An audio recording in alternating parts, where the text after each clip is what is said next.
Pemirsa, disahkannya PP 61 tahun 2014 tentang kesehatan reproduksi menuai kontroversi karena peraturan pemerintah yang ditandatangani bulan Juli tahun 2014 ini sepertinya mengatur bahwa aborsi diperbolehkan pada usia kehamilan maksimal 40 hari. Indikasinya memiliki kedaruratan medis atau hamil karena korban perkosaan. Itu yang akan kita perbincangkan pada pagi hari ini mengenai peraturan pemerintah nomor 61 tahun 2014 kesehatan reproduksi. Sudah hadir bersama dengan saya pagi hari ini Ibu Menteri Kesehatan Republik Indonesia, Ibu Dr. Nafsia Omboy, SPA, MPH. Selamat pagi, Bu. Pagi, Tantri. Apa senang kabar? Ketemu lagi kamu. Saya juga senang ketemu Ibu. Ini kesehatan reproduksi berarti kita berbicara mengenai kita, kaum wanita. Menjadi sangat penting. Oh, saya koreksi. Kesehatan reproduksi itu adalah laki-laki dan perempuan. Laki-laki dan perempuan. Tidak ada perempuan yang bisa bereproduksi tanpa laki-laki. Oke, jadi laki-laki dan perempuan. Laki-laki dan perempuan, terima kasih koreksinya. Ibu Menteri, kalau kemudian dulu kita mengacu pada Undang-Undang Kesehatan nomor 36 tahun 2009 tentang kesehatan reproduksi ini. Sekarang lalu bulan Juli muncul ditandatangani peraturan pemerintah nomor 61 tahun 2014. Kenapa perlu ada peraturan pemerintah ini, Bu? Oh, oleh karena amanah dari undang-undang itu sendiri. Dalam Undang-Undang 36 tahun 2009 dikatakan ada 6 pasal yang harus ditindaklanjuti dengan peraturan pemerintah, antara lain tentang kesehatan reproduksi. Begitu. Jadi ini melanjutkan memberikan informasi atau penjelasan lebih lanjut secara lebih detail daripada yang ada dalam undang-undang itu. Bu, tapi kemudian kalau muncul pendapat, persepsi, ataupun juga berbagai macam isu-isu miring yang mengatakan bahwa ternyata peraturan pemerintah nomor 61 tahun 2014 ini seakan-akan tanda kutipnya melegalkan yang namanya aborsi. Pendapat Ibu? Oke, itu pendapat yang keliru ya, Tantri. Oleh karena jelas dia tidak melegalkan aborsi. Dia mengatakan aborsi tetap dilarang. Kecuali untuk dua kondisi ini. Nah, PP ini menjelaskan lebih lanjut tentang dua kondisi ini. Begitu. Jadi begini deh contoh ya. Membunuh dilarang. Kecuali kalau misalnya kita membela diri atau dalam peperangan.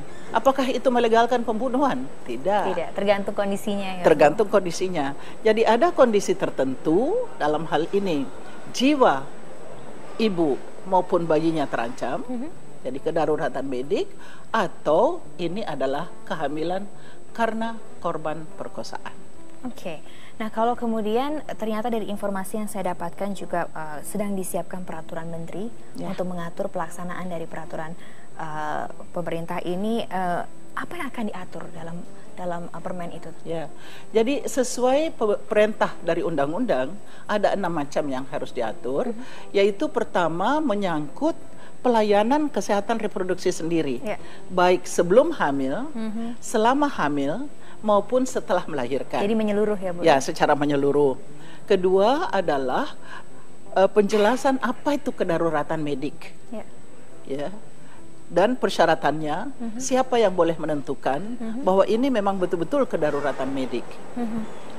Yang ketiga adalah penjelasan tentang aborsi sendiri sebagai penjelasan tentang kehamilan yang disebabkan oleh perkosaan. Sebenarnya kan soal perkosaan ini sebagai kekerasan terhadap perempuan maupun sebagai kejahatan seksual bagi anak, itu sudah diatur dalam peraturan yang lain. Bahkan pelayanannya juga sudah diatur, itu ada tim terpadu namanya. Tim terpadu atau tim pusat krisis. Nah, yang menangani di situ ada dokter, ada tenaga kesehatan termasuk dokter, psikolog, forensik, polisi dan sebagainya yang menangani kasus kekerasan itu sebagai kekerasan. Jadi masalah apa tindakan terhadap pelakunya dan sebagainya itu sudah diatur. Yang belum diatur bagaimana kalau wanita itu hamil. Nah, inilah yang diatur dalam PP ini. Jadi ini sebenarnya PP yang sudah lama ditunggu. Oleh karena kalau hanya bilang tidak boleh, jadi wanita ini tidak lagi mempunyai hak untuk menentukan dia mampu atau tidak untuk mengandung anak ini selama 9 bulan, kemudian melahirkan dan membesarkan anak ini seumur hidup. Ini yang belum diatur. Inilah yang diatur di dalam PP ini, bahwa setelah jelas dia hamil, maka dilakukanlah konseling, diberikan dukungan psikososial sehingga wanita ini bisa memutuskan apakah dia mampu meneruskan atau tidak. Begitu. Kalau dia mengatakan dia mampu meneruskan, dia bersedia menerima ini sebagai musibah, tetapi dia tetap akan sayang anak ini dan mampu untuk membesarkan, maka tentu tidak lakukan aborsi. Tapi bisa kebayangkan ya, perkosaan ini kan sekarang marak sekali di Indonesia. Kadang-kadang perkosaan itu terjadi pada anak usia 14, 15, 16 tahun. Terlalu dini ya Bu, belia sekali. Apakah dia wajib? Apalagi dia tidak ada penghasilan, dia mungkin masih sekolah. Apakah dia harus berhenti sekolah? Apalagi apakah dia harus dikawin paksa dengan orang yang memperkosa dia? Segala macam hal inilah yang menyebabkan mengapa di dalam PP ini kita mengatur dalam hal demikian wanita ini akan diberikan dukungan sepenuhnya agar dia dapat terlindungi haknya untuk menentukan bagaimana dengan kehamilan ini. Jadi di luar segala kontroversi sebetulnya ini adalah mendukung hak-hak kaum wanita sendiri ya Bu Menteri ya? Sangat benar. Tetapi jangan lupa ya, saya dengar misalnya para pejuang hak-hak anak juga protes. Sebenarnya tidak perlu diprotes. Oleh karena ini sudah dipertimbangkan masak-masak. Di dalam Konvensi Hak-Hak Anak maupun Undang-Undang Perlindungan Anak dikatakan bahwa memang anak itu mempunyai hak hidup, tetapi dia juga mempunyai hak untuk tumbuh kembang dengan baik. Nah, di sini keputusan yang diambil harus dalam istilahnya in the best interest of the child, kepentingan terbaik untuk anak ini.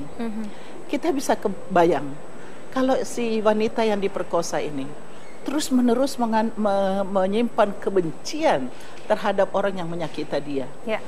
Waktu anak ini lahir, anak ini oleh masyarakat dikatakan anak haram lu, nggak ada bapak lu dan sebagainya. Kita bisa bayangkan jangka panjang. Memang saya dengar ada ahli hukum, ya itu kan tanggung jawab negara. Negara ini siapa? Apakah tumbuh kembang seorang anak di dalam panti asuhan itu ideal untuk anak itu? Jadi sebenarnya PP ini selain melindungi hak perempuan, juga in the best interest of the child. Oke, nanti kita akan ngobrol-ngobrol lebih lanjut lagi karena saya tertarik ketika Ibu mengatakan in the best interest of the child. Saya suka sekali kalimat itu. Dan pemirsa, kalau mungkin Anda ada pertanyaan ataupun juga ingin mencari informasi lebih lanjut lagi mengenai topik kita hari ini, Anda bisa follow Twitter dari Kementerian Kesehatan di @puskomdepkes ataupun juga kontak di Halo Kemkes. Silakan pencet kode area Anda dimanapun Anda berada di seluruh Indonesia. Nomor teleponnya 500 567. Kami akan segera kembali sesaat lagi.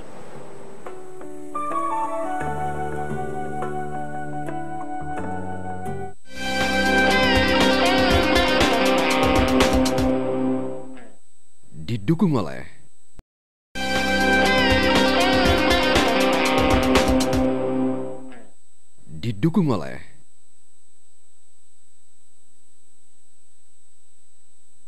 Pemirsa, pasal 34 Undang-Undang kita menyebutkan bahwa indikasi perkosaan yakni tanpa adanya persetujuan dari pihak perempuan sesuai dengan ketentuan peraturan perundang-undangan. Itu yang disebutkan dengan perkosaan. Ibu Menteri Kesehatan Republik Indonesia masih bersama dengan kita pagi hari ini. Bu Menteri, kalau kita kaitkan dengan peraturan pemerintah nomor 61 tahun 2014, kalau kita berbicara mengenai perkosaan, bahwa janin boleh tanda kutipnya diaborsi kurang dari 40 hari. Memang ada konseling diberikan terlebih dahulu, begitu prosesnya seperti dijelaskan oleh Ibu. Tapi kalau dilakukan lebih dari 40 hari, apakah itu masih sesuai dengan peraturan pemerintah atau seperti apa, Bu Menteri? Oke, Tantri, jadi di sini ada dua hal yang Tantri angkat. Yang pertama adalah bahwa yang disebut perkosaan itu adalah hubungan seks antara laki-laki dan perempuan tanpa persetujuan yang perempuan. Selama ini memang di dalam masyarakat seringkali yang dianggap yang penting yang laki-laki yang punya hak, ya, sehingga wanita itu merasa terpaksa tapi dia tidak berani ngomong. Sekarang jelas Dan ini jangan lupa, PP ini juga memberikan tanggung jawab kepada kita sekalian, termasuk kepada pemerintah dan masyarakat seluruhnya, untuk melakukan sosialisasi yang seluas-luasnya tentang kesehatan reproduksi, tentang kesehatan seksual, dan pendidikan seksual, bahwa hubungan seks antara suami istri, antara laki-laki dan perempuan, itu mempunyai konsekuensi. Ya, dan bahwa harus dilakukan atas persetujuan kedua belah pihak. Karena kalau yang satu tidak mau sebenarnya, tetapi dipaksa, maka itu adalah perkosaan. Itu satu. 40 hari ini diambil oleh karena adanya fatwa MUI yang mengatakan bahwa sebelum usia 6 minggu itu sebenarnya janin ini belum, katanya rohnya belum ditiup. Ditiupkan, jadi maaf saya tidak tahu betul ininya, tapi fatwanya mengatakan demikian, sehingga masih bisa dilakukan aborsi. Kalau secara saintifik di dunia kita mengatakan not viable. Jadi dia kalau misalnya ini dia belum bisa hidup di dunia, dan secara saintifik biasanya itu sampai 3 bulan kita katakan. Namun kita ambil yang aman, yang sudah ada fatwa MUI. Nah, oleh karena itu sekali lagi ini menjadi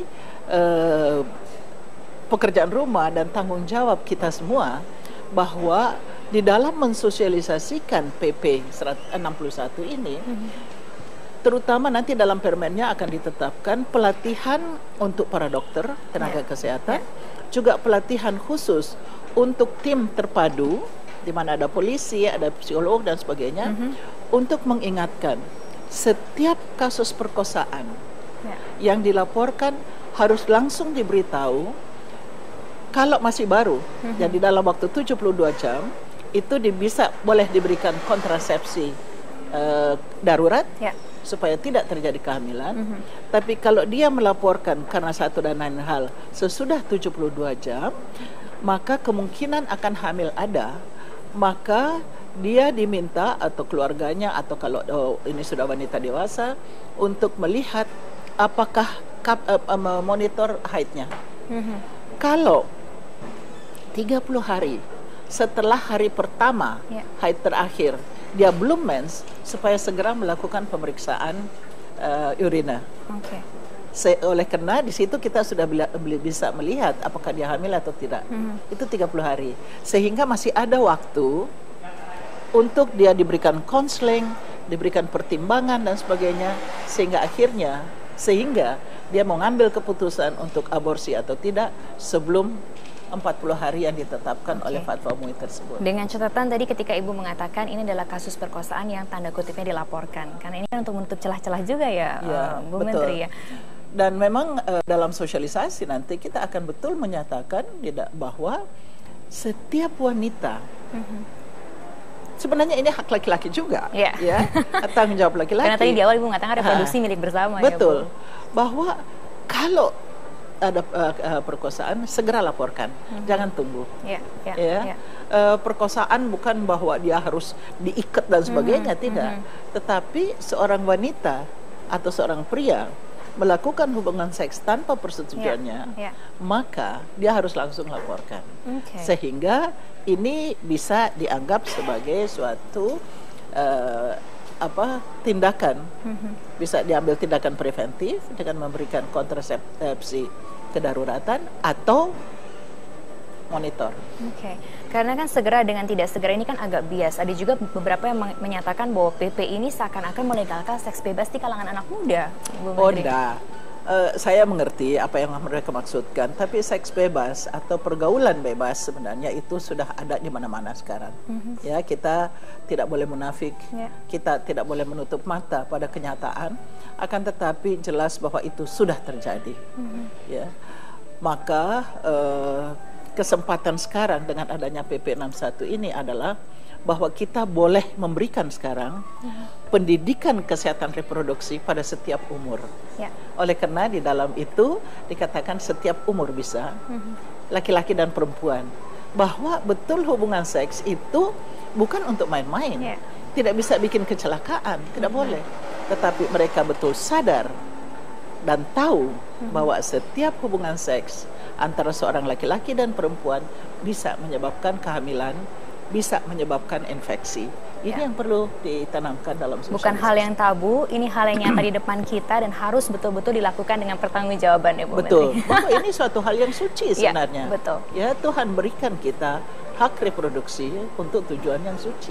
Oke, nanti kita akan ngobrol-ngobrol lebih lanjut lagi. Sekali lagi kalau Anda ada pertanyaan ataupun juga apapun yang ingin Anda tanggapi, Anda bisa tweet ke Twitter dari Kementerian Kesehatan @puskomdepok ataupun juga teleponnya kode area Anda silahkan dimanapun Anda berada di seluruh Indonesia. Nomor teleponnya adalah kode area Anda ditambahkan 500 567. Kami akan segera kembali sesaat lagi.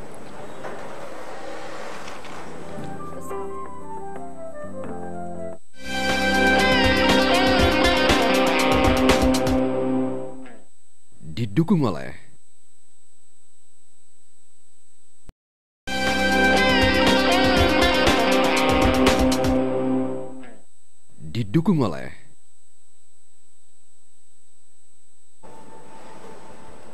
Pemirsa, melalui PP 61 tahun 2014 ini diharapkan setiap warga negara Indonesia berhak untuk mendapatkan informasi dan juga yang pasti edukasi yang komprehensif tentang organ-organ reproduksinya secara menyeluruh dan bisa terpenuhi. Begitu ya Bu Menteri? Betul Lulus sekali. Ya saya Bu?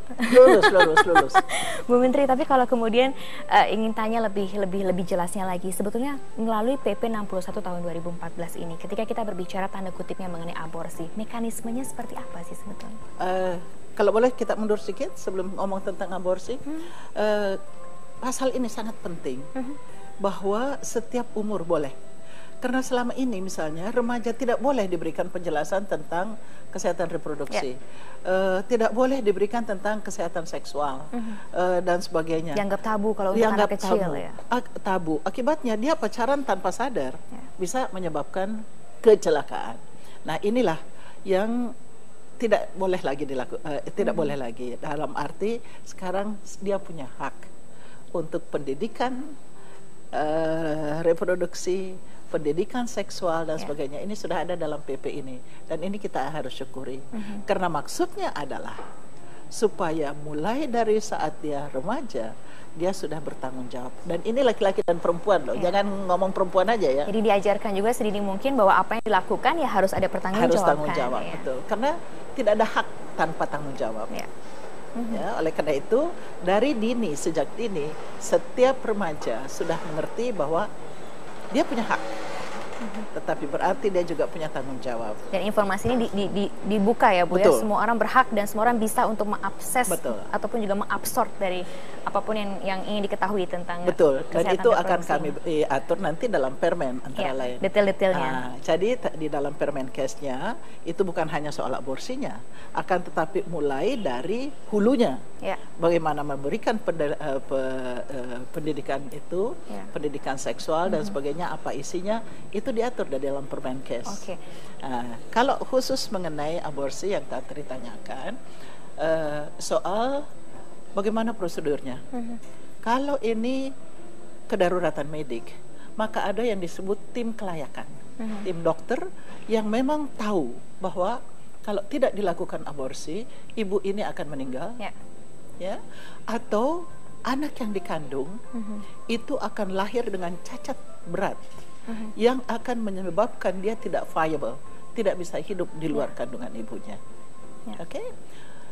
Kalau untuk aborsi, maka kalau dia sudah melaporkan sebelumnya, berarti sudah ditangani oleh tim terpadu, di mana ada polisi, psikolog dan sebagainya. Kalau pada saat dia tahu bahwa dia hamil, maka dia akan diberikan extra counseling, counseling untuk mendukung dia di dalam pengambilan keputusan apa yang terbaik untuk dirinya maupun anak yang dikandungnya. Kalau itu tadi, jadi itu ada tahap-tahapnya, dan ini pun di dalam Permenkes nanti akan ini lebih detail lagi, jelas termasuk semuanya, pelatihan untuk dokternya, pelatihan untuk tim kelayakannya dan sebagainya, itu ada khusus. Nah, supaya dengan demikian setiap orang yang melakukan itu benar sudah mempertimbangkan semua aspek, baik hak ibu maupun hak anaknya. Bu Menteri, kalau kemudian kita balik, itu kan tadi kita berbicara mengenai hak dari individunya, dari si ibunya ataupun juga dari korban dan sebagainya. Kalau kita balik dari hak dokternya, Apakah dia berhak untuk melakukan dan tidak melakukan, dan kalau tidak melakukan pun juga apakah dilindungi dengan peraturan dan sebagainya? Justru inilah kesempatan, inilah suatu perlindungan juga, perlindungan hukum bagi tenaga dokter yang selama ini memang dia menghadapi dilema. Dia tahu bahwa kalau dia tidak melakukan aborsi, maka wanita ini akan misalnya terganggu jiwanya seumur hidup, atau bahkan mungkin wanita ini akan ke dukun yang bisa lebih berat lagi, bisa infeksi dan sebagainya. Dia juga tahu dari percakapan ini bahwa kalau tidak dilakukan aborsi sebelum 40 hari, wanita ini akan menderita selama 9 bulan dan akan melahirkan, dan anak ini juga akan dikorbankan oleh lingkungan, karena masyarakat juga kejam kadang-kadang. Tetapi dia takut untuk melakukan, oleh karena tidak ada perlindungan hukum. Dengan Undang-Undang 36 tahun 2004 maupun dengan PP ini, haknya untuk melakukan itu demi kepentingan wanita maupun bayinya itu diberikan, dia dilindungi secara hukum. Oleh karena juga salah satu ini di dalam PP ini mengatakan aborsi tersebut harus dilakukan secara profesional, bermutu, bertanggung jawab, dan bukan karena imbalan uang. Jadi ini di safeguard bahwa dokter ini memang betul karena empati dan secara profesional dia menilai bahwa ini in the best interest of the child maupun kepentingan wanita yang pasiennya dia. Ibu Menteri, terima kasih banyak atas sharingnya pada pagi hari ini, dan pasti ini sangat berguna karena juga PP ini juga untuk masyarakat Indonesia pastinya. Benar sekali. Dan terima kasih kepada Metro TV yang setia memberikan informasi yang sangat berguna untuk masyarakat. Karena ini kan in the best interest of the child dan in the best interest untuk semua warga negara Indonesia. Benar sekali. Dan kalau Anda masih ada pertanyaan, saya ingatkan kembali Anda bisa tweet di Twitter @puskomdetkes ataupun juga telepon dari mana saja di area di Indonesia ini. Kode area Anda terlebih dahulu, kemudian 50567. Terima kasih, sampai jumpa. Terima kasih banyak Ibu. Good.